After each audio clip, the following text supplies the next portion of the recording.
विश्वकै कान्छा प्रधानमन्त्री अब बालेन शाह बन्दैछ। यसपटक संसदमा 50% युवाहरू सांसद बनेर पुग्दैछन्।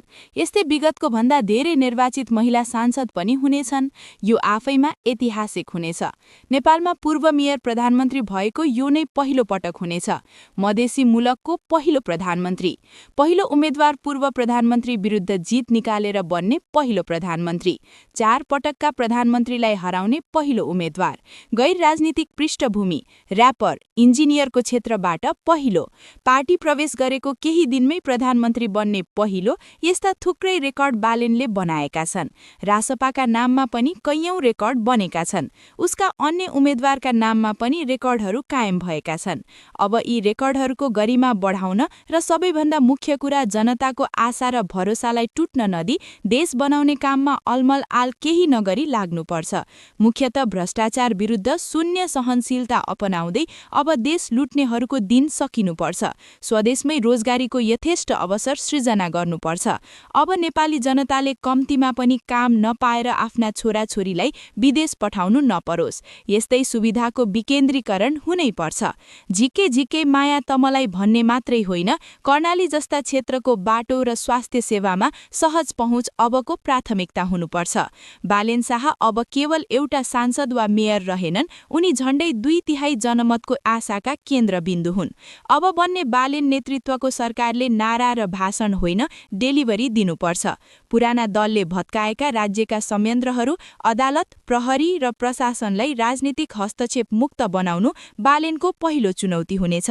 बालेन सरकार जेनजी र युवा पुस्ताको सपना हो। यो विद्रोह युवाहरूको हो। त्यसैले शिक्षालाई सिपसँग र सिपलाई बजारसँग जोड्ने नीति तत्काल ल्याइनुपर्छ।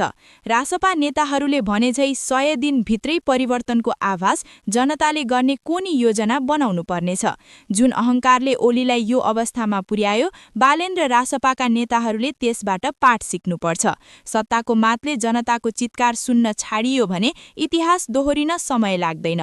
ख्वालुङलाई सभ्यताको द्वार भनेका बालेन र उनको दल रासपाले अब यो विजय नेपाली राजनीतिको नयाँ सभ्यताको द्वार हो भनेर बुझ्न, बुझाउन, व्यवहार प्रमाणित गर्नुपर्छ। 165 निर्वाचन क्षेत्र मध्ये रासपाले 108 सीट, कांग्रेसले 15 सीट, एमाले 7 सीट, नेकपा 6 सीट, राप्रपा र श्रम संस्कृतिले 1-1 सीट र स्वतन्त्र उम्मेद्वार महावीर पुनले 1 सीट जितेका छन्। यता गणना जारी रहेका स्थानमा रासपा 17 सीटमा अग्रता लिँदा एमाले 3, कांग्रेस 2 र नेकपाले 2 सीट मात्र अग्रता लिएका छन्। समानुपातिकमा पनि रासपाले 51% बढी मत प्राप्त गरेको छ। निर्वाचन आयोगका अनुसार समानुपातिकतर्फ राष्ट्रिय स्वतन्त्र पार्टीले 14,61,000 बढी मत, नेपाली कांग्रेसको 4,94,000 बढी, एमाले 4,03,000 मत कटाएछन्। यसैगरी नेपाली कम्युनिष्ट पार्टीले 1,93,000, राष्ट्रिय प्रजातन्त्र पार्टीले 1,06,000, श्रम संस्कृति पार्टीले 9,000 मत प्राप्त गरेको छ। यससँगै अब प्रत्यक्ष र समानुपातिक सीटहरू जोड्दा राष्ट्रिय स्वतन्त्र पार्टी रासपा 2/3 नजिक पुगेको छ। उसले प्रत्यक्षमा 125 सांसद जित्ने सम्भावना बलियो छ।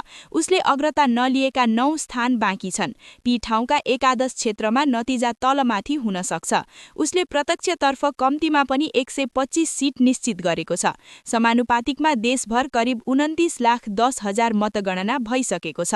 अहिलेसम्मको विवरण अनुसार रासपाले लगभग 51%, नेपाली कांग्रेसको करिब 17% हुन आउँछ। एमालेको करिब 4.5% मत पाएको छ। यी बाहेक नेकपा र राप्रपाले 3% को थ्रेसहोल्ड कटाएका छन्। श्रम संस्कृति पार्टी 2% छ, थ्रेसहोल्ड कटाउन सकेको छैन। अरू दलहरू त्यो भन्दा कम मतको अनुपातमा छन्। तर अहिलेकै अनुपात कायम रहेमा रासपाले समानुपातिकको आधा भन्दा बढी सांसद बनाउनेछ। समानुपातिक प्रणालीका लागि निर्वाचन आयोगले अपनाउने गणना पद्धतिका आधारमा हेर्दा रासपाले करिब 61 सांसद पाउने देखिन्छ। अहिलेको अनुपातलाई आधार मान्दा कांग्रेसले 21 र एमालेको 16 सीट हुने देखिन्छ। नेकपाले 8 र राप्रपाले 4 सीट पाउने देखिन्छ। थ्रेसहोल्डको हिसाब किताब र त्यसबाहिर रहने दलको मत कटौती गर्दा एकादश सीट संख्या तलमाथि हुन सक्छ। 275 सदस्य भएको प्रतिनिधि सभामा 2/3 बहुमत पाउन 184 सीट ल्याउनुपर्छ। अहिलेसम्मको अवस्थामा हेर्दा रासपाले प्रत्यक्षमा 125 र समानुपातिकमा 61 सीट पाउने देखिन्छ। समानुपातिकमा अहिलेकै अनुपात कायम रहे ऊ 2/3 मतको नजिक पुगेको देखिन्छ। प्रतिनिधि सभामा 2/3 मतको विशेष महत्व छ। संवैधानिक पदाधिकारीहरू विरुद्धको महाभियोगको प्रस्ताव र कारबाही, संविधान संशोधनको प्रस्ताव प्रतिनिधि सभाको 2/3 बहुमतले निर्णय गर्छ। तर त्यसका लागि प्रतिनिधि सभाको 2/3ले मात्रै पुग्दैन, राष्ट्रिय सभाको पनि 2/3 बहुमत आवश्यक पर्छ। यसबीच धनुषा क्षेत्र नम्बर 1 मा रासपाले उम्मेद्वार बनाएका किशोरी शाहको उम्मेदवारी निर्वाचन आयोगले खारेज गरे पनि घण्टी चिन्हमा लोभ लाग्दो मत परेको छ।